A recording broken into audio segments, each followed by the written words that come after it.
आमा रोएको क्षण हो रुन मन लाग्छ। आमा रोएको क्षण हो रुन मन लाग्छ।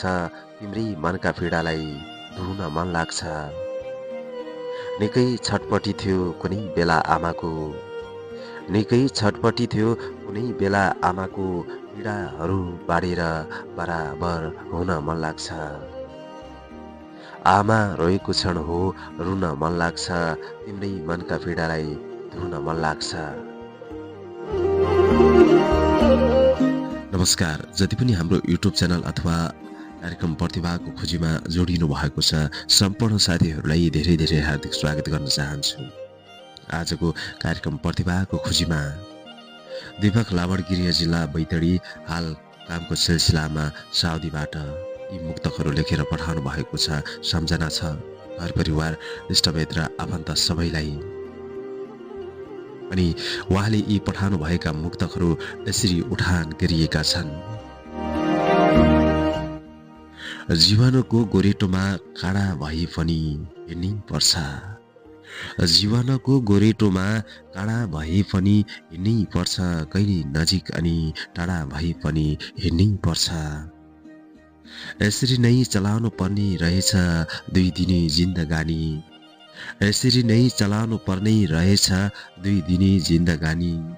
एक पाइला सर्नलाई बाधा भए पनि हिँड्नै पर्छ। जीवनको गोरेटोमा काँडा भए पनि हिँड्नै पर्छ। कहिले नजिक अनि टाढा भए पनि हिँड्नै पर्छ। यसैगरी उहाँको तेस्रो मुक्तक यसरी उठान गरिएको छ। सबै समस्याको एकैछिन हल हुने भए। सबै समस्याको एकैछिन हल हुने भए। पुगेर छाडिन्थ्यो त्यस्तो स्थल हुने भए। खोज अनुसन्धान गरेर सारा संसारमा। खोज अनुसन्धान गरेर सारा संसारमा। सुख किन्ने दुःख बेच्ने पसल हुने भए। सबै समस्याको एकैछिन हल हुने भए।